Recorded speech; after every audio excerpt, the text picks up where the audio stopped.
Morning, colleagues, and and welcome to members, officers, press and members of the public joining this formal meeting of Cabinet today on Tuesday, the 1st of April 2025. And may I kindly advise or encourage colleagues not to do any gags or jokes. The meeting is also being live streamed on YouTube, and welcome to everyone viewing on YouTube. This is genuinely a special formal meeting of Cabinet because we'll be marking a auspicious and historic occasion, which is reflected in the celebrations that we'll be having during the course of this year, because today, some 60 years ago, the birth of the London Borough of Newham happened, and we will be celebrating with joy. And I will be making a few remarks in that regard in a short while. Let me just go through some practicalities and formalities in the first instance, though. So those councillors unable to join the meeting in person are able to join remotely. However, they will not be able to present an item, move or second a motion or vote. Their attendance will not be officially recorded. With regards to the meeting etiquette, please can I ask that you indicate if you wish to speak by raising your hand in real time, but if you're online, by raising your hand symbol. And Joy, who is clerk to the committee, will kindly advise me, and I will come to that colleague in due course. May I also remind members and officers to introduce themselves when speaking. And for members, you may wish to set out your portfolio positions as they are, or the wards that you represent. Members are also asked to note that there's a supplementary agenda item which was published yesterday, and that's item 6, the executive response to the Overview and Scrutiny Committee calling for Popular Living 2025-2026 business plan. So we're going to be taking that at the end. No, we won't be taking that at the end. We'll be taking that as agenda item 6. And you'll note other agenda items that we'll be going through. So without further ado, I'm going to take the first 2 items, and then I'm going to pause the agenda and do a bit of a detour and say some things, nice things about Newham at 60. Okay, so apologies for absence. Can I have formal apologies for absence received, please, Joy? Formal apologies for absence. Thank you very much. Are there any other apologies for absence that we need to note that any colleagues have received? No. Okay, super. Thank you very much. And just moving on to agenda item 2, declarations of interest, as set out on pages 9 to 10, in accordance with the Members' Code of Conduct.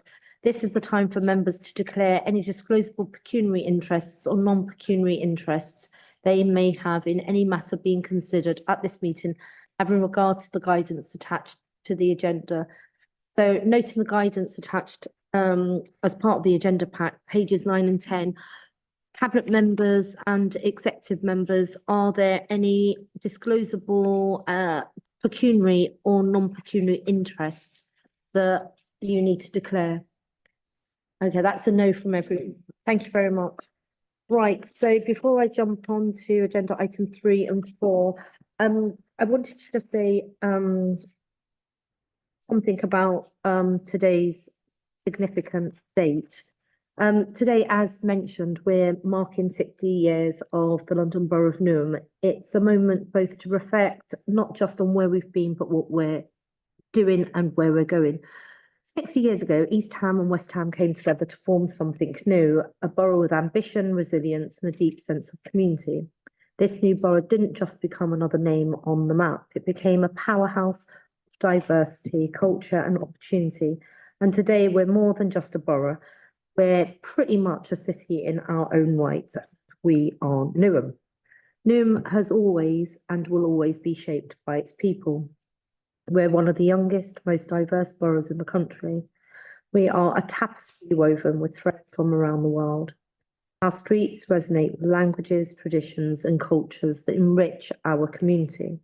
Our residents are bold, creative and full of ideas, and it's our job here at the council, through this administration, to make sure they have opportunities to thrive. We've come a long way from the docks, to the Olympic Park, from industry to innovation. But what makes Newham special isn't just its transformation, it's the people who call it home.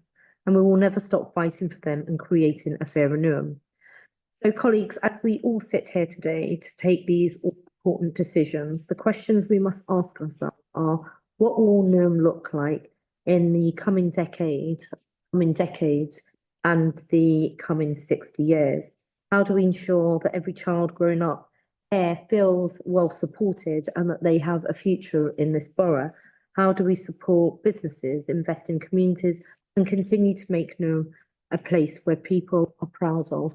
How do we deepen connections? How do we strengthen bonds? How do we create a community that is resilient to the stormy times that we experience here and in the past, and no doubt in the future? How do we remain inventive? How do we remain passionate? How do we commit to hope over hate? This anniversary is a reminder that we are just getting started.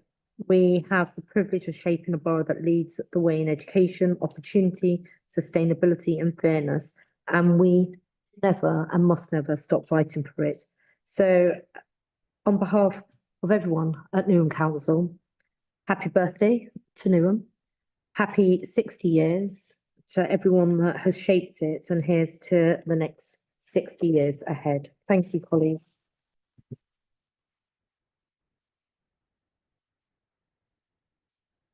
We're now going to be moving on to minutes, discussion of the formal cabinet meeting and decisions that were made on the 18th of February 2025 and the additional meeting of cabinet held on the 24th of February 2025 and the meeting held on the 4th of March 2025.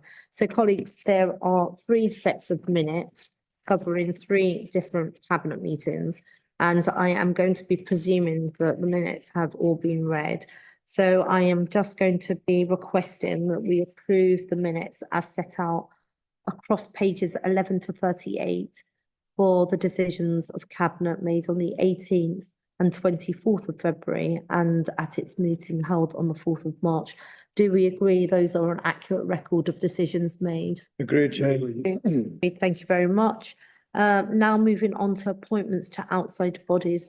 Colleagues, there are no appointments to outside bodies to be announced today. And we are now going to be moving on to the substantive meeting even, agenda items. So the first one is Highways Planned Maintenance Plan Report. Over to you, Sarah. Thank you very much, Mayor. Councillor Sarah Rees, and for the purpose of this report, the Cabinet Member for Environment, Sustainable Transport, and also the Statutory Deputy Mayor, Custom House Board. This report seeks approval for the planned highway maintenance programme for this year, 25-26. So since its launch in 2016, as the Keeping Newham Moving programme, we have invested around 77.85 million in resurfacing roads and pavements throughout the borough. To date, 119 kilometres of roads have been resurfaced under the programme, representing over a quarter of the highway network maintained by the council. This report outlines the final allocation of 3.6 million from the existing Keeping Newham Moving budget, which will fund the resurfacing of a further 21 roads in the upcoming financial year.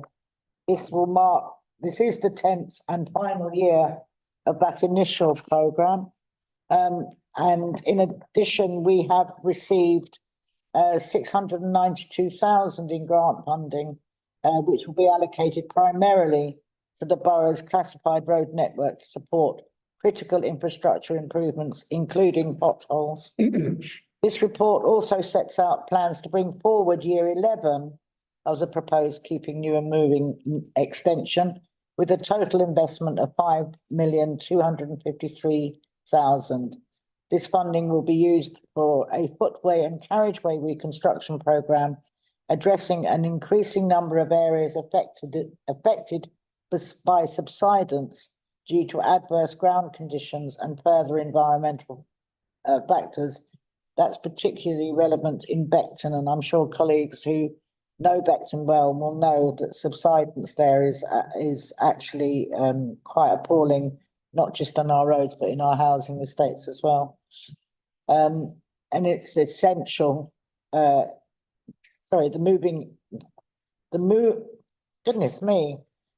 This extension includes essential and critical maintenance work on several structures, ensuring their continued functionality for at least the next 25 years. This work is delivered alongside other key infrastructure programmes, including investment in signage and road safety features, expansion of cycling infrastructure, upgrades to street lighting, and major improvement projects such as the Romford Road and Westfield Avenue.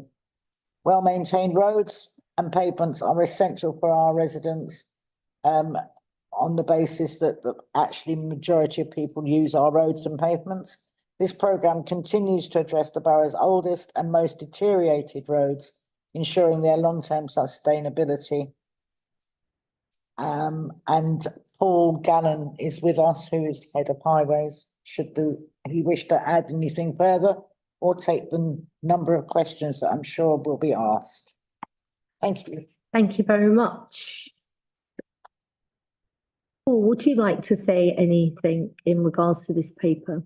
Yes, thank you, Chair. Paul Gannon, head of engineering for August and Transport. Just to show you what Councillor Lewis, this is the end of the 10-year programme, keeping it moving. We would like to present something to the Cabinet in a year's time and look at maybe the next 5 to 6 years programme, how we deal with our ageing assets going forward. Something that Tim and myself will be working on the next year. Thank you very much. I commend you for that very important work. And as a nerd, I'm really interested in the science of road maintenance because it's very expensive. It is very expensive and Yes. vital when it comes to subsidence, because it's not just you have to go down and rebuild. You can come out with us. I would like to come out with you. You are, Paul? Arrange, I think when we do some resourcing, we'll get you some pointers there. Brilliant.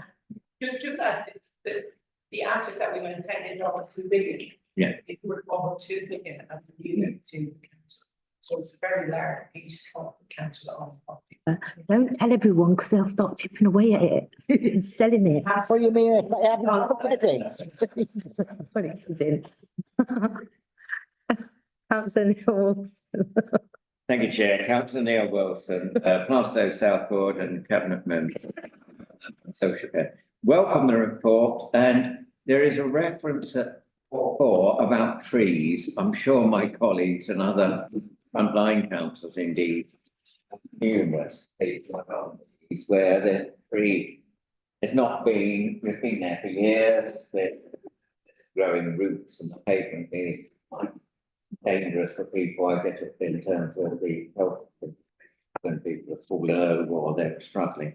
I welcome that arboricultural is the removal of trees in Appendix A, but so often people are complaining the trees are moving and nothing's planted back there, or it's even worse. So I just seeking reassurance that because the majority of people still do walk and sometimes cycle on pavements, which is I think very dangerous. But I just wondered, Paul, if there was any way that we can highlight that in terms of what we do, because I think that's a constant thing that we could counter with some. Well, if they're not complaining about the roots, they're complaining because the trees have got leaves that fall on the ground. Exactly. No, it's more the roots and the way that the pavement buckles. Thank you. Yeah, Councillor, I think we don't, it covers all of our roads and boards, to be honest, and I think it's probably more of an issue for us in future years on a targeting stop the streets. But the aim of this, and this is, I think, to be followed on next year by a 6-year program, which we're going to present, would be to look at those worst ones next year, see what we can do that will inform our next year's cabinet paper. Or we would be looking to plant trees in those locations. As soon as we say trio, we would be looking to plant the tree thereafter. The tree probably wouldn't need to come out, or wouldn't want to be taken out until after the nesting season, so it'll be later on. I think we just, sorry, if I can come back, Chair, I think we just need to publicise that a bit more so that we definitely, just to preempt some of the casework we're getting, but it can be quite convoluted. Thanks. I think to that point, I think there's something quite interesting that we can be doing here in order to amplify actually the scale and significance of what the council invests in over significant periods. And this in part will help offset some of the ongoing possible concerns around financial robustness. But I think genuinely people will be interested in this and the importance of maintenance cycles and programs that are respectful and alert to the sensitivities of nature and need to be done at different seasons and how different policies interplay. I'm going to pass that over to colleagues in the hope that we'll be able to do something quite interesting. Right, okay. Charlene. Thank you, Chair. Councillor Charlotte McLean, Cabinet Member for Resident Engagement, Resident Experience and West Ham Ward.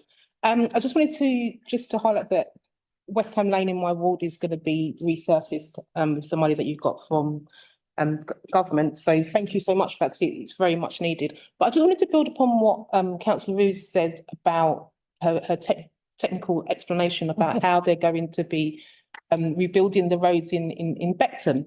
How long is it expected to last for? And could you just build upon Councillor Roos's explanation about what's actually going to be happening there, please? Yeah, so it's part about what we were told to do next year of a 6-year programme, so that 6 year would be the fourth iteration.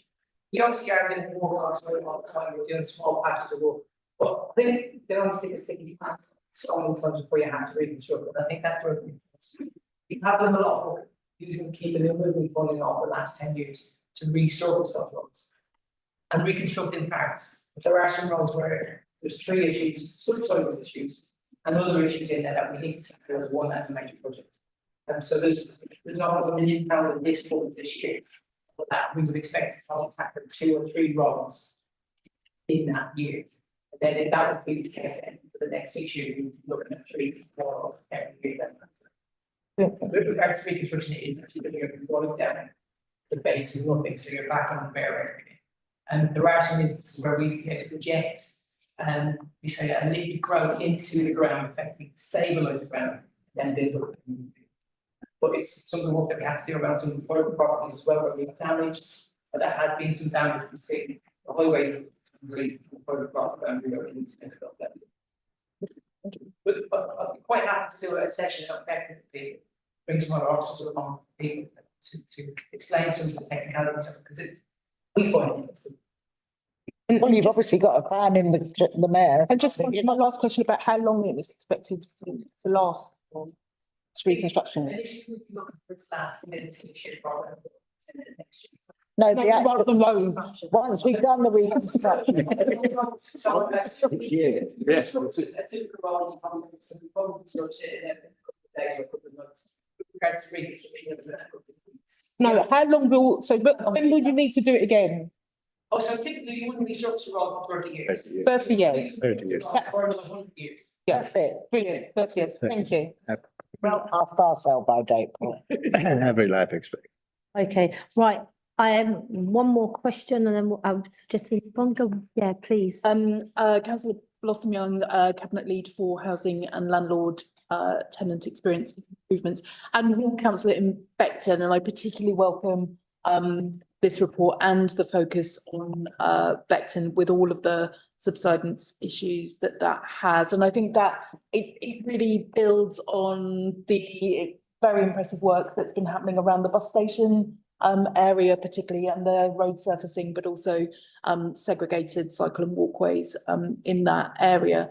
You mentioned that we were 10 years into this this programme, and the kind of last year before before we focus on a new round. And I wonder if you could reflect on that 10 years really, in terms of what's been achieved so far through the Keeping New and Moving programme. Yeah, I think the number linear meterage of what we've actually achieved since itself. Over a quarter of Borough has been resorted. Now, we're all going to find that on our main roads, we'll be short term main roads probably every 10 years, because we've got roads and HGV travelling. Our side roads and residential streets, some of them haven't been reconstructed probably for about 50 or 60 years, or restored for 50 or 60 years. So the fact that we're doing this now, it is a massive benefit to the council, and it's massive job for. It's been a real pleasure for myself and our officers to work on it, for the council to make that investment. Oh, the future. Thank you. Okay, thank you very much. Right, colleagues, I'm going to suggest let's move on to noting and then making a decision on the recommendation. So on big page number 41, if you can look at the paragraph on the top of the page, for the reasons set out in the report and its appendices, Cabinet is recommended to approve the proposed list of schemes planned for 2025-26 as set out in Appendix A, making use of funding approved at Cabinet on the 18th of February 2025, except Department of Transport DFT funding of £692,000, making use of it on the renewal of sections of the principal and classified road network as outlined in Appendix A, in line with the guidance set out by the DFT on its use. 2.3, grant delegated authority to the Corporate Director of Environment and Sustainable Transport in consultation with the Cabinet Member for Environment, Highways and Sustainable Transport to make alterations to the programme set out in Appendix A to facilitate other works as required to maintain the highways to an acceptable standard. Do we agree those recommendations? Those are all agreed. Thank you very much.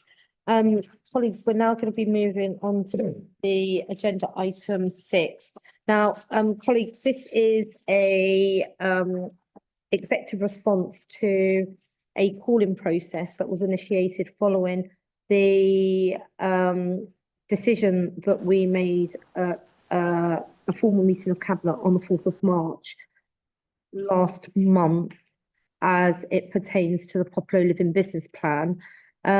We subsequently, in line with the Constitution and the procedural rules as it relates to call-ins, followed that process, and there was a meeting of overview and scrutiny that was held on the 25th of March, at which I attended alongside Councillor Zulfikar Ali, Councillor Blossom Young, and two Principal Corporate Directors, Conrad Hall and Paul Kitson, and a raft of officers, including Darren Mackin, and there's also James, who has been key in a lot of the detail in the original report that came to formal Cabinet on the 4th of March, and since working hard and diligently with Darren in supporting myself, Zulfikar, on the executive response to the call-in recommendations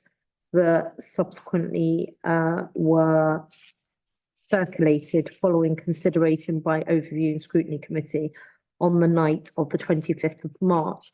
I will be inviting the Chair of Overview and Scrutiny to speak briefly on the call-in, I guess, but I'd be interested in more than a rehash of a formal call-in meeting as initiated by Overview and Scrutiny. I would very much welcome the Chair of Overview and Scrutiny to give a considered response to the executive response as set out in agenda item 6. In summary, we as a executive are very welcoming of all manner of scrutiny as it relates to the sound decisions we intentionally make in our decision-making roles, leaning in on the competency and technical expertise and brilliance of our officers, and through a process that is the culmination of diligent interrogation of what's been presented to us as a policy position is being developed or a cabinet report is being drafted. And in this instance, we made a sound, rational and logical decision at the formal meeting of cabinet on 4th of March as it related to the Popular Living Business Plan. I appreciate that colleagues that are not living and breathing strategic housing delivery day in, day out, will rightly want to ask further questions. And I think that's an area of learning for us as an executive and as senior officers working together as we advance our mission on genuinely affordable homes that our people can afford, that we become better and improve effectively our ability to tell our housing delivery story in a way that allows people to feel assured. And I feel on a fundamental level that's happened in this instance over anything that presents a major jeopardy to the council and to the council's finances and to the trajectory of housing delivery that we all applaud. I also noted during the calling process that there is a difference of opinion as to what model of housing delivery a council ought to pursue, and that difference of opinion is welcomed. We just happen to believe that opinion isn't a sound one in the context of the scale of the housing challenge facing Newham and our efforts and contributions, including the ability to draw down on grant, has been sound over the 7 years that we've been pursuing our Affordable Homes for Newham programme, including leveraging the council's housing delivery company, Popular Living. It was muted. The meeting had Popular Living not come into existence some 6 years ago, and had its previous incarnation still remained, we would be in a much more stronger position as it related to the council's borrowing position and the purported risks that are being proclaimed by some colleagues wouldn't exist. We disagree, and there are evidence reasons as to why we believe that that logic is illogical, because it doesn't ring true. Had the previous iteration or incarnation of Popular Living continued on the course that it had been set, I believe that we would be in a more financially precarious situation, standing the drivers of the financial challenges we presently face are down to a broken housing market if you consider temporary accommodation, and similarly in regards to social care costs, some fundamental inefficacies in the way in which the private sector operates in social care. So on that note, I am going to be inviting the Chair of Overview and Scrutiny to provide some considered response to the executive response to the recommendations of Overview and Scrutiny. There were primarily 5 principal, actually 6 principal recommendations, and we've set out across pages 4, 5 and 6 and 7 of the supplementary pack our detailed response. So we can go through those. I think it will be important because no doubt there'll be a lot of people watching this part of the cabinet. But I'll invite Councillor Anthony McCormick. Would you like to say a few words in light of the supplementary report that's been published, the executive response to the Popular Living Business Plan call-in recommendations. Okay, thank you, Mayor, and thank you, Cabinet. In terms of context, Overview and Scrutiny Committee called in on 25th of March the Cabinet decision in respect of the Popular Living, that is a 2025-26 business plan. The Overview and Scrutiny Committee decided to refer the decision back to Cabinet for reconsideration. And you won't be surprised to note that we are very disappointed that the executive has rejected our strategic recommendations. The context for the reason for this referral include members' concern for the long-term financial viability and the governance arrangement of Popular. We are concerned that Newham Council is overspending in all things housing, especially Popular. We can see from our recent past budget that while Section 114 notice may have been avoided this year, it remains a possibility. A single factor or combination of any of the following are most likely to tip us over into a 114 notice. And those are, for the record, temporary accommodation, which we know is projecting a 106 million over the MTFS period. Affordable homes for Newham, which in not too distant past overspent in the region of 28 million. The Carpenters Estate Program, which grew from 845 million to 1.6 billion, including the James Riley Point project, which has overall increased by 44%, but to 98 million, and that's the James Riley. In terms of the Carpenter project as a whole, that has increased by 330 million pounds. And then the Victoria Street, which we called in some time ago. Chair, with respect, sorry, Councillor McCollum, with respect, are you able to just narrow in your comments to the specificities of the call-in as it relates to the Popular Living Business Plan?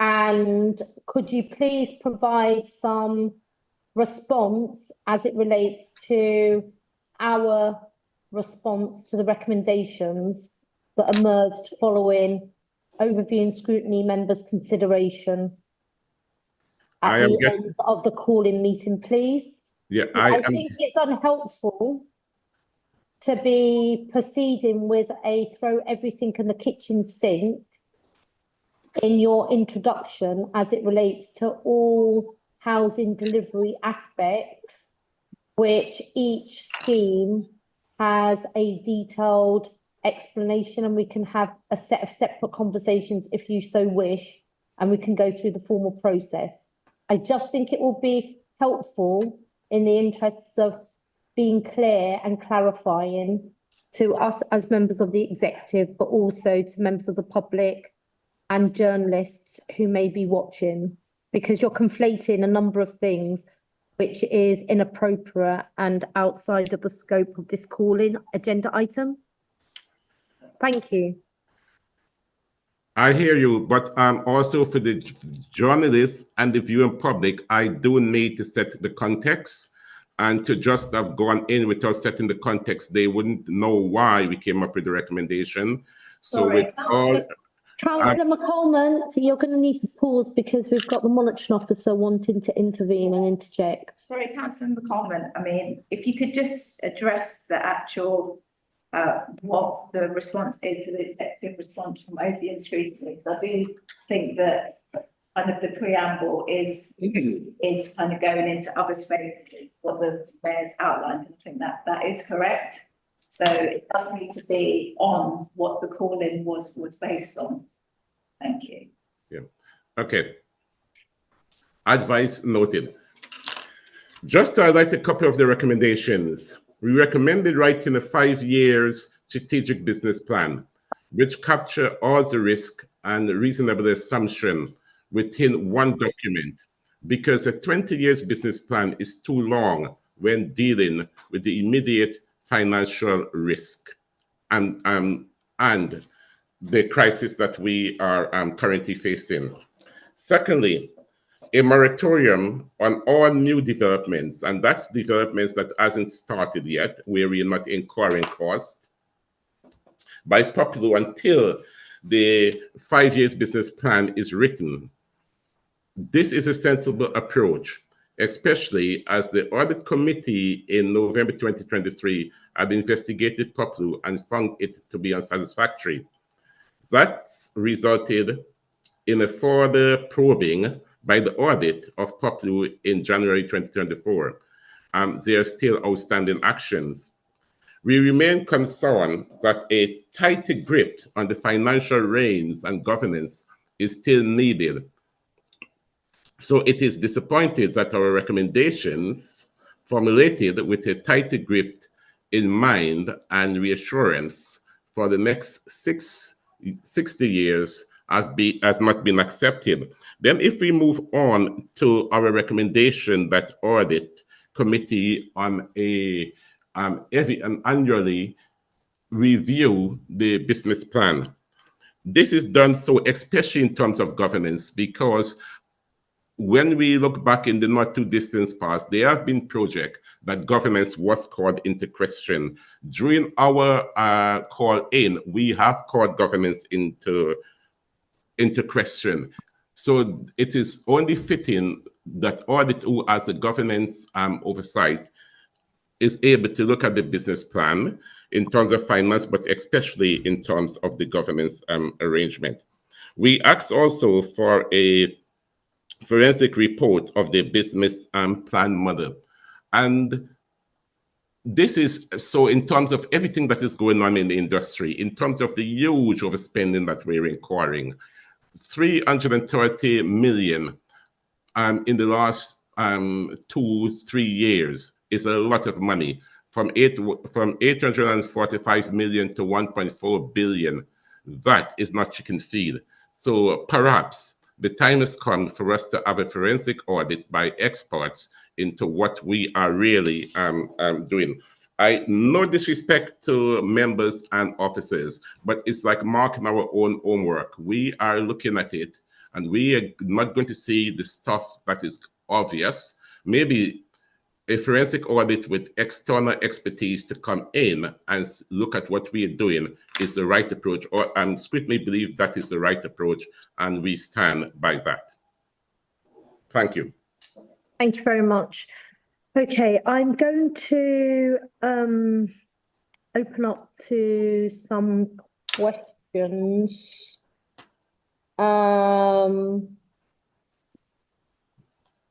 Not necessarily on the questions to the Chair of Overview and Scrutiny, because we've noted the Overview and Scrutiny report and their recommendations. I mean, I will want to just kick off with a response to what we've heard as the principal portfolio lead, but I will be inviting Councillor Zulfikar Ali also to talk to the recommendations as presented by Overview and Scrutiny and the executive response. And then I'll also invite Corporate Director Paul Kitson to talk to some aspects as appropriate based on what he has heard, and also reflecting on the recommendations that were submitted.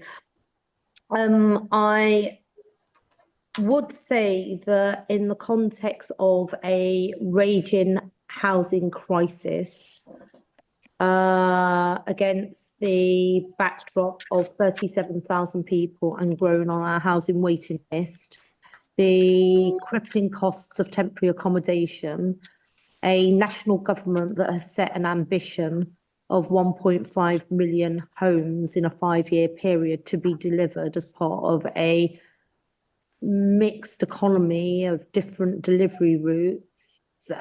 Most recently, we've heard the Prime Minister of Canada announce today that he's going to get Canada Building with a government-backed housing delivery company.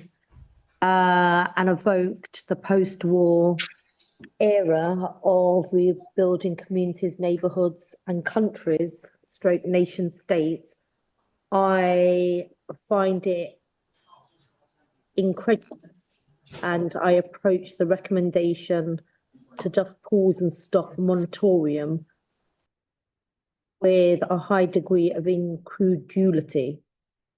And I say that with all respect, in a similar fashion that respect has been afforded to the skill expertise of officers that operate in this space at Newham Council, for whom we pay, and we pay well, as we ought to, our committed, civically driven public servants that are our Whitehall, in essence, for us to be spending more on an additional layer of bureaucracy and experts doesn't make sense.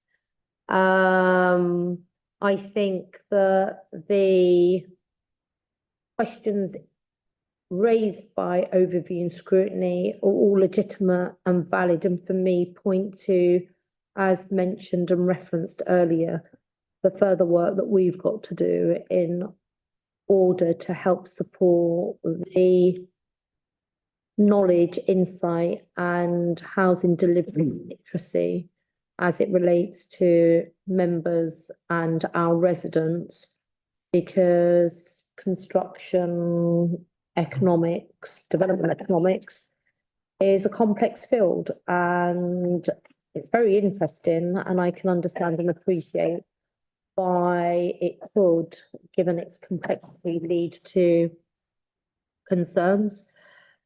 Suffice to say, whilst it's the right of overview and scrutiny to call in any executive decision, and we go through that process with courtesy and respect, and we engage fully and openly in line with our good governance and transparency agenda, we also have a right and entitlement to reject the recommendations. And we believe that the recommendations are set out in the overview and scrutiny report are fundamentally incorrect, or got the wrong end of the stick, or are flawed for the reasons we've set out by way of our response. But we've really enjoyed the process. Councillor Zulfikar Ali. Thank you, Chair. Councillor Zulfikar Ali, Cabinet for Finance and Resources, and thank you, Councillor Muckelman, for your introduction post the scrutiny process. As Mayor said, we do treat scrutiny process as very serious, important and democratic part of the governance process here, and we respect that. And as you saw, we took active interest, we attended the call in, you provided us with a recommendation, we gave a detailed response, and I believe that, I was hoping that you will look at those responses and actually consider those plausible and justification. Clearly, delivering key challenges such as housing is important for us, and I think that was also recognized by the call-in too. But the process we go through, does have different models, and this administration has chosen Popular, and I think you ought to be judging it by its track record and outcomes and achievements, not simply because this is something that this administration has chosen. And the fact that you brought in wider issues to some extent gives me an impression that actually you were probably happy with what the recommendations are, so you decided to choose other avenues to bring about this afternoon or morning. So I think the administration, officers have worked very hard. Within a very short time scale, we had the call-in, you provided us kindly with the recommendations, and I thank scrutiny officers too for their hard work in doing so. And then the executive, our officers, the cabinet members, have worked extremely hard to come back with a response. And I think if you look at the recommendations and our response, you will see that we're accepting, by and large what you're saying, but we're giving you responsible and plausible responses. Putting a moratorium on the spend is simply unintelligent in my view, to be honest, because the business plan is business plan. It sets a direction, yes, for 20 years, but it doesn't commit the council to any financial plans at this stage. Every scheme that comes through the process is scrutinized by our brilliant officers financially, legally, to make sure that it complies with all the requirements, it delivers value for money, it's efficient, and is meeting our core needs and objectives. And only then it comes to cabinet. And I assure you that even at cabinet stage, we have cabinet accountability forum where my colleagues, go into each scheme with seriousness and due diligence. And we go through that process before it comes to the cabinet. So even though it's a business plan, yes, we accept it would have been probably better in hindsight if it came before the budget. But as you will know, that this does not commit the council to any financial commitments in the next financial year. Everything that we agreed as part of the budget 25-26 was already in the capital program, and that capital program went through extensive scrutiny and due diligence as part of the process and before it was agreed as part of the budget. So I think the recommendations that you made, yes, there are opinions, and there are feelings of colleagues that you have on the scrutiny. And it's not you as a chair, obviously, are duty bound to present those. But we need to recognize that there are reasonable responses to those. Moratorium, what is that going to achieve? We want to build house. We made the crisis. We got 37,000 people on the waiting list, 7,000 on temporary accommodation costs. It's our duty to make sure that we bring that down. And building homes is an answer. And we're not building them at high cost. We're building them competitively, and we've demonstrated that process through the due diligence. And our officers do that. And I think it's very important that scrutiny recognize the fact, and simply criticizing the word popular doesn't mean that it's not delivering its objective. Independent scrutiny, one of the question points you raised. We have extensive scrutiny internally. We have finance officers who work regularly with the popular team. We have governance, we are hoping to strengthen that even further. Clearly, we always strive to do better and do more, and we will try to do that. But bringing in independent scrutiny, the financial situation that we face, is it a value for money to do that? We have internal audit, should we need to. And you refer to audit committee. That is a matter for them. They decide their work program. If they choose to look into more in terms of what we do, then we've got no problem with that. There's nothing to be hidden here. It's all transparency. And that's what we believe in as administration. So I really think that the responses that the report has provided are quite plausible, responsible, considerate, addressing also and acknowledging areas where we think we can do better. And I can assure you that collectively, we're doing everything we can to improve those. But ultimately, we should not lose sight that we are trying to help our residents, to give them integrity, give them a roof over their head, so that we build houses. In the long run, yes, you said 20 years is a long time. It is a long time, but as an organization, you need to plan ahead. If you're going to put the man on the moon, you're going to be thinking of years, many years, not months. So, please, I was hoping that your response today is going to be based on the responses that we provided. And if there's any further work to be done, we'll be happy to do that. We work with you. We're part of the democratic process. We acknowledge, respect the role of scrutiny, and we will continue to do so. Thank you, Chair. Thank you very much.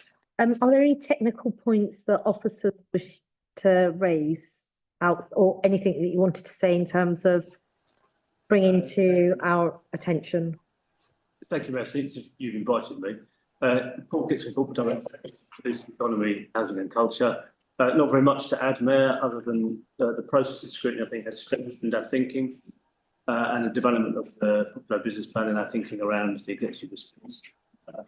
Councillor Ali has already made the point, but it's worth noting that Council approved 3 schemes 12 months at Rex, Pier Road and at Cyprus, which are development schemes through Popular, which is around 700 homes for new, and will be in the states of LA affordable housing as well. So, given the pressures we have on temporary accommodation, given the pressures we have on our general needs by policy, given our general housing pressures, really important from an officer perspective, has been the delivery through the mechanism that we set up in the council.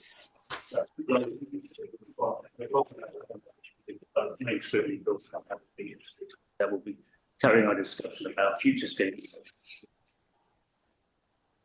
Thank you very much. Okay, so colleagues, I need to now go through a formality. May I have my hands raised? Can I come back? No, actually, I need to provide some clarifications. A lot of Okay, comments Councillor has been- McCormick, Yes. I'm following procedure as it relates to calling and your invitation to come and present, and you had up to 3 minutes, and you utilised those up to 3 minutes. And then I've got to follow in line with procedure at Cabinet, a particular process. I have does heard- that not allow for one to No, come it back doesn't. and Councillor McCormick, it doesn't, and you're not hearing me, and you're now beginning to disrespect formal meetings of Cabinet, and it's unnecessary. So, colleagues, we've heard previously from the Chair of Overview and Scrutiny, and you've heard from myself and Councillor Zulfikar Ali. And you'll note in the supplementary agenda, the executive response to the areas of scrutiny recommendation for their calling. And I am now needing to go through the formality as to whether we will proceed with the decision as made on the 4th of March. Or we will do something in the alternative. So I'm going to read out on the recommendations of the supplementary agenda item pack as follows. For the reasons detailed in this report and its appendices, the Mayor and Cabinet is recommended to 2.1. Note the recommendations referred for reconsideration from Overview and Scrutiny Committee's calling the Cabinet decision of the 4th of March 2025 relating to Popular Living Business Plan 2025-26. 2.2, consider and agree the executive response to the call-in resolutions set out at sections 3.5 and 3.10.3 below. 2.3, confirm the Cabinet decision of the 4th of March. 2.3.1, approve the Popular Group Business Plan for 2025-26 as set out in Appendix 1 of the Popular Living Business Plan 2025-26 Cabinet Report, 4th of March 2025.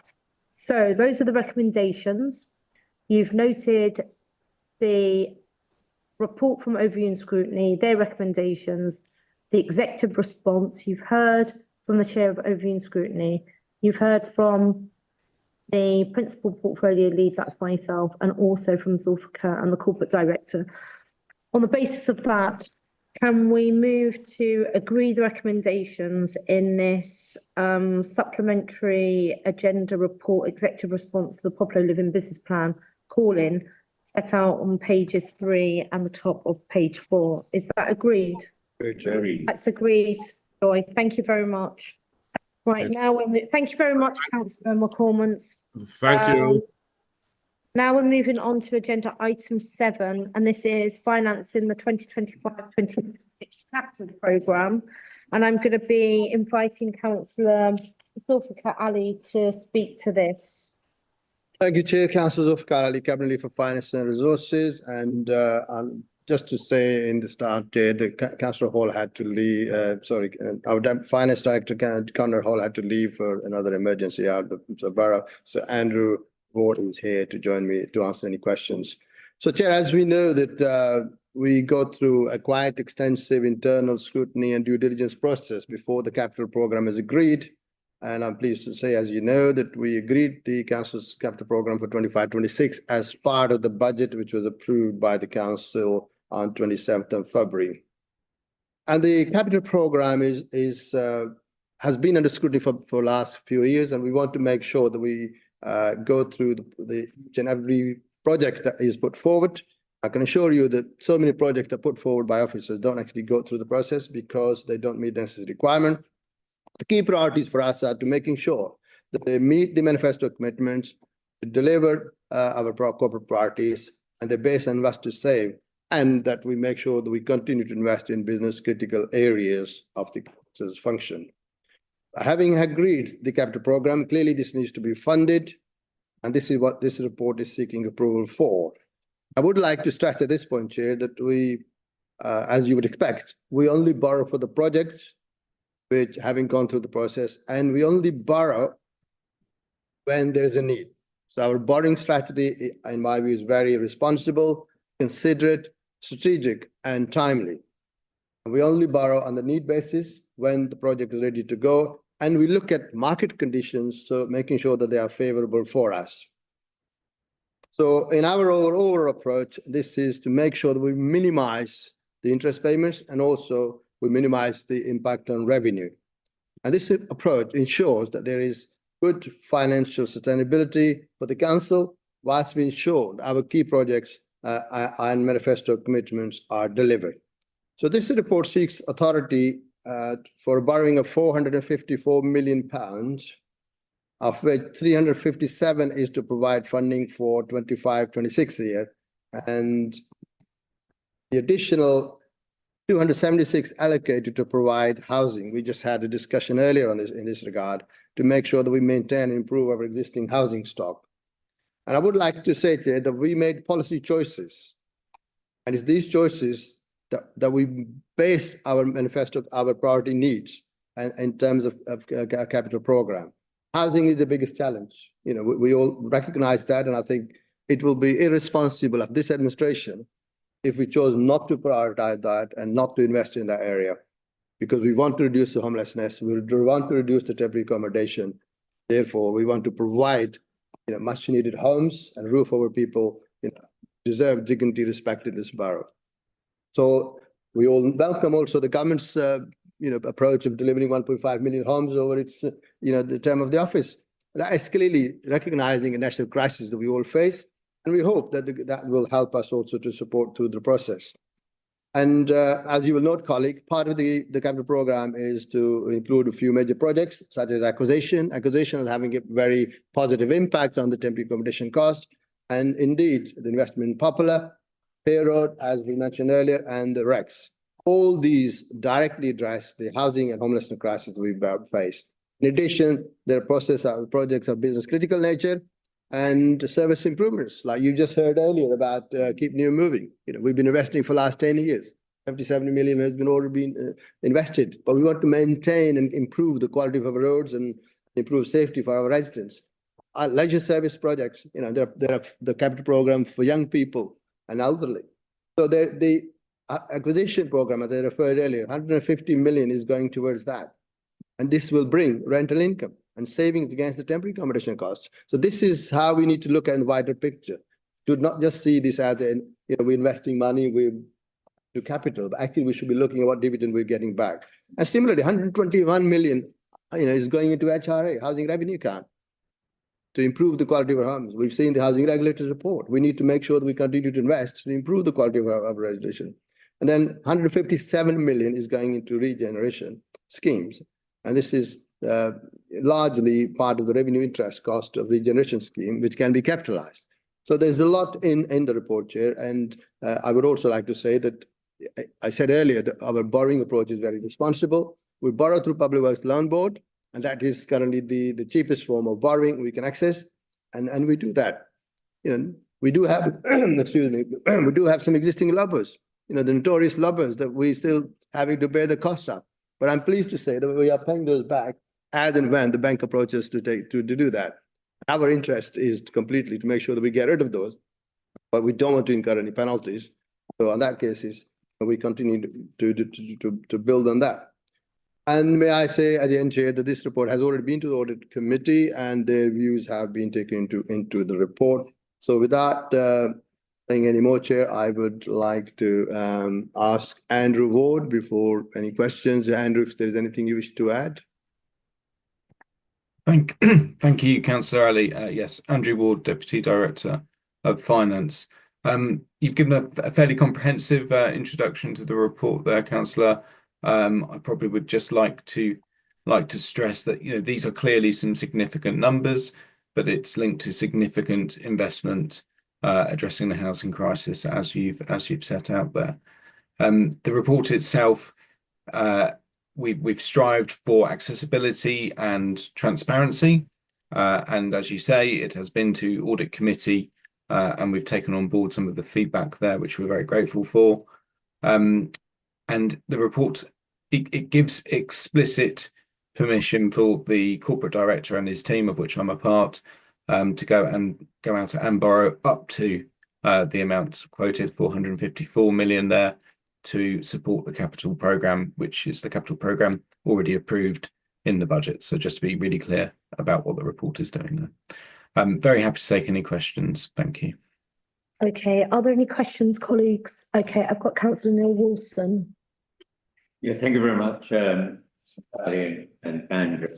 Just to highlight on the appendix, the existing capital budget as approved as part of the budget report. Don't want to take anything away from the fact that there is tremendous investment needed in housing, but also I think, would you agree, if I can put it in the form of a question, Councillor Ali and Andrew, the Appendix 3 does show the commitment of this administration to improving our buildings, particularly in the provision of new leisure spaces and community engagement strategies in library. So I didn't want to deflect from that, Chair, about housing need, but to show that we are taking where possible with this capital programme investment in buildings other than housing. In addition to, rather than it's not an either or. Any? Well, I'd like to say, Chair, that clearly, as I said in my early introduction, we are focusing precisely on ensuring that our manufactured commitments are delivered, and buildings are our assets, and those assets need to be in good shape, in good condition, in order to provide the youth services and the facilities that you mentioned. Therefore, everything is being done to make sure we bring them up to scratch, up to standards, so that people can utilize the services that we provide in those, and they benefit the people, because ultimately these are public buildings, people's building. We have a duty to maintain those. And if we don't maintain them in good time, then clearly the long-term investment will be even greater. So therefore, we're making sure that we have timely improvements in order to minimize the long-term costs, and at the same time continue to deliver the services that people deserve. Thank you. Andrew, anything else? Sorry. Go on, Andrew. So I'd certainly agree that this borrowing to support the capital programme reflects all the priorities of the administration. So we may have highlighted the focus on measures to address the housing crisis, but clearly in Appendix 3 there are a number of other investments that are necessary and needed, worthwhile. So I would certainly agree with that sentiment, Councillor Wilson. Okay, thank you very much. But I could just come back. Yeah, come on. But very briefly, and also in the context of the very real reassurance that we gave in response to overview and scrutiny. I think the cabinet lead in financial resources would agree that whatever's listed under each of our portfolios is also minutely dissected in our portfolio meetings. And indeed, we are looking, I think we'd agree, to more innovative, well as constructive relationships in order to not just get funding for projects, but also the funding where available, particularly at regional level, which I've already mentioned. Yeah. Okay. All right. Do you want to comment on that? What I'll say, this is the teamwork, Chair, as Councillor Wilson has said. This is not just cabinet finance resources, but actually the whole project go through extensive process of engagement, consultation, and innovative approach in order to make sure we deliver the best projects at a cost which is minimum and it delivers the best outcome. Okay, fine. Thank you very much for all of that. Right, recommendations. For the reasons set out in the report and its appendices, Cabinet is recommended to agree 2.1 to authorise the Corporate Director of Resources to enter into new long-term borrowing of up to 454 million pounds that will fund the estimated borrowing requirement in 2025-2026. Is that agreed? Agreed, Chair. That's all agreed. Thank you, Joy. Right, now we're moving on to something that's going to be doing a bit of cha-ching. Right, proposed letting of the whole fourth floor east wing, building 1000 E16 2QU. For the benefit of those that watching on YouTube, if there is anyone there and thinking, is building 1000 and East Wing, it's basically the council's back office, which is huge on the Royal Docks, and it's called Building 1000. Over to you, Zulfika. Thank you, Chair. As you know, we approved a capital, asset management strategy a couple of months back. And this is to make sure that we get the best use of the assets we have, we minimize operating costs, and we maximize income, particularly from the vacant building. This proposal is in line with those objectives. And as you said, rightly, Chair, the dockside is our HQ headquarters, and we operate our business from there. But as we occupy the west wing largely, and then the east wing side, we have London Ambulance Services. We currently occupy most of that area, and they have a lease for the ground floor and part of the first floor, and they currently occupy fourth floor on a short-term tenancy will. The proposal here is that we grant them a longer lease for the fourth floor, and this will enable London Ambulance Services to consolidate their training facilities and enable them to be having a strategic operational site at dockside. And this will indeed result in additional sustained income for the council. And the reason for urgency here was that the London Ambulance Services want to complete this by April, which has started today. And the proposals are that we'll provide the lease for a period of 5 years. And this will also include the payment of service charges, as well as the business rates that currently the council has to pay. So having lease in place with London Ambulance Services will also positively impact on the value of dockside. If the council choose to deal with or dispose of the building in due course, then clearly it's the commercial value will be greater because the premises will be occupied. At the same time, Chair, we are also working in line with the government's One Public Estate objectives, and we are working with public sector, and I think that's a positive thing for us to do. And I reassure the Cabinet that the proposals contained in this report are in line with the Council's ongoing plans for commercializing underutilized accommodations, particularly in this building and others. With those words, Chair, I commend the report and Okay, thank you very much. I've got Sam Fording. Sam, is there anything you would like to add? No, nothing further. Thank you, Councillor Ali. All right, fine. So this is a pretty straightforward lease arrangement. I mean, it's good to know that it's London Ambulance Service, and we're supporting the wider public sector and our health system. So I guess I've only got one question. Actually, I'm not going to ask that question. I am going to just go to the recommendations. Sorry, I am going to ask the question. In the interests of transparency and demonstrating that we do actually use our growing brain cells and ask questions here and elsewhere. I just wanted to ask Sam, this is directed at, is this the best leasehold arrangement that we can get at this present moment in time because of the state of the market?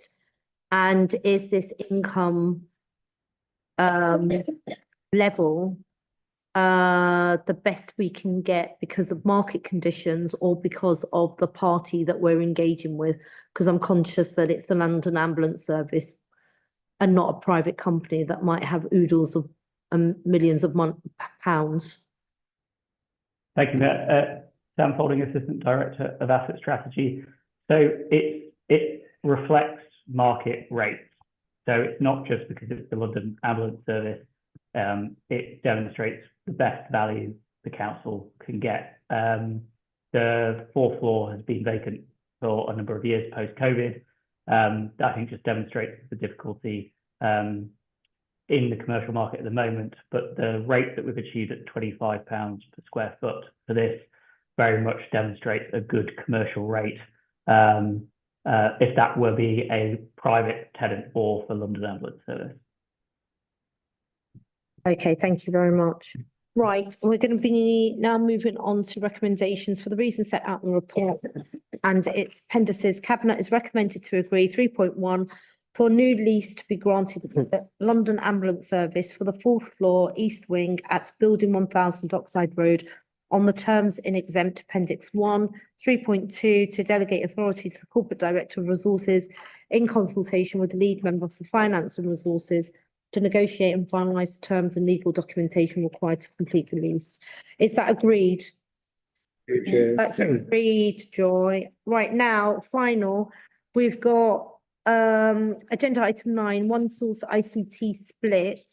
And just in the interests of time and just for clarity, one source for those members of the public or media watching, and also for officers who may not be aware, one source is a shared service entity that the council stepped into circa 2014. It may have been 2013.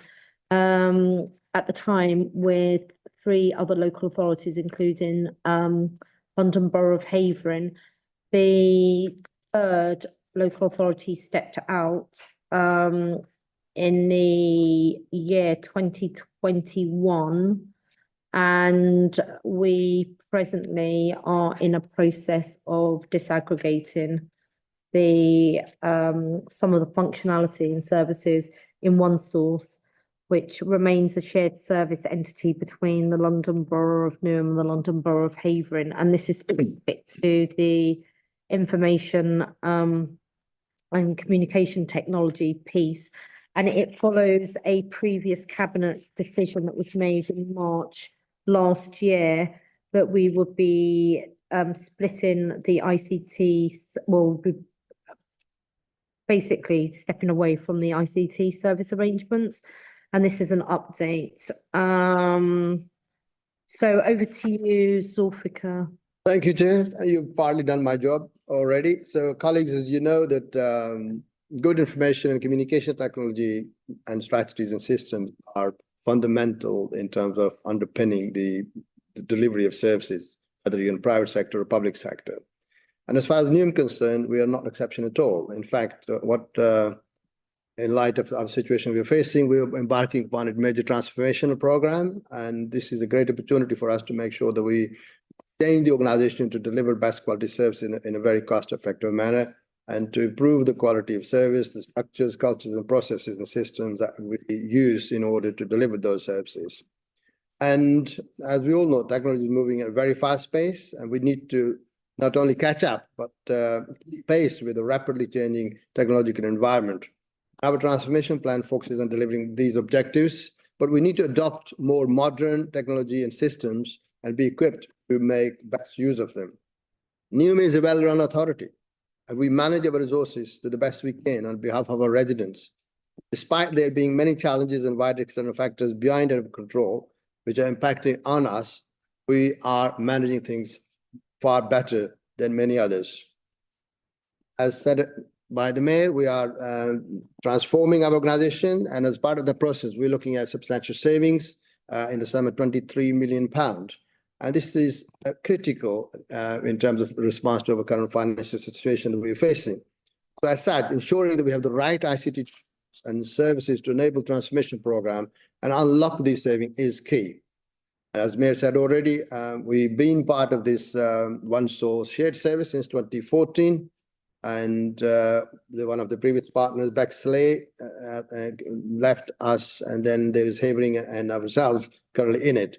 But we wanted to change the situation. And back in March 2024, Cabinet agreed that we should split from the shared service and develop our own IT infrastructure and deliver a new service delivery model. And that service delivery model was based on procuring a managed service provider to deliver the disaggregation and establish our new arrangements. Since then, we have been making good progress in agreeing the details of the disaggregation process with Havering. And as part of this, further work has been undertaken on the new operating model for a sovereign ICT service. And this has concluded that the plain outsourcing model is no longer the best option to give us the agility and financial assurance that we currently need, particularly in light of the critical transformation program that has been developed since the previous arrangements were agreed. So we have therefore reviewed our existing plans, are proposing a different model to implement the principal decision to split our service from the shared area. Revised proposal is to bring service back in-house, specialist IT partners, procured to provide discrete support as needed. This will enable us to retain current staff and the decades of experience and expertise that they've developed and their knowledge, and we avoid the risk of over-reliance on a single external provider. And this revised plan will need to be achieved within previously agreed timescale, that is December 2024, and within the budget. And with those words, Chair, I recommend the report to the Cabinet. I have Lauren White, who is the originator of this report. So if there's anything else, Lauren, you would like to add? Thank you, Councillor Ali. So Lauren White, Assistant Director of Information Assurance and IT Contracts. I'm happy to answer questions on this, but to reiterate what Councillor Ali has always already said, the revised approach is the right thing to do for Borough in terms of its transformation aspirations. This report specifically noted that it is requesting authority to go out and procure the services required to help deliver the sovereign IT service for the borough. Okay, yeah, cool, thank you very much. Right, so are there any questions, colleagues? No? All right, fine. Can we just note the recommendations on big page number 137 for the reasons set out in the report and its appendices? Cabinet has recommended 2.1, note the ongoing management of the new IT hybrid model has been iterated to best fit the council's priorities and agreed transformation agenda. This will see more existing IT services return back to the borough. However, specific services such as cybersecurity arrangements will still remain with an outsourced provider. 2.2, agree a revised procurement approach involving individual procurements listed in the table contained in paragraph 6.4 of this report with its associated costs for the various elements of the split of shared technology and delivery of the agreed NUM technology roadmap. 2.3, delegate the award and entering contracts to support the delivery of the agreed NUM technology roadmap to the Corporate Director of Resources in consultation with the lead member for Finance and Resources. Note that the overall costs of the delivery for the NUM technology roadmap will remain within the existing budget allocated previously agreed for the ICT split programme. 2.5, note that the programme to deliver a NUM sovereign IT service will be delivered by the previously agreed timescale of December 2025. I'm really sorry, but I'm just going to add one other addition to 2.3, where it's got in consultation with the lead member for Finance and Resources. Could we add the following: and the NUM council representatives on the joint committee? I do think it's important for the representatives on the joint committee to be updated on any one source related matters. You'll be the principal cabinet member. Agree. Okay. Yes. Yeah. Right, did you capture that? All right, thank you very much. Is that agreed, everyone? Great, Chair. All right, super, thank you. Right, colleagues, we're done. We're done. And we're just after 1 o'clock. And I just wanted to say, thank you for, oh, hang on, no, before we go, there's agenda item 10, exclusion of the press and public. Can we just note that? Yeah, noted. And then on agenda item 11, exempt appendix for agenda item 8, proposed letting of the whole 4th floor East Wing, building 1000, E16 2QU property. That's an exempt appendix, which we just have to note. Did we note that? Noted. All right, great. So that is the conclusion formally of the cabinet meeting held this day, Tuesday, the 1st of April, 2025, the birthday of the London Borough. Happy birthday, everyone. Happy birthday. Huh?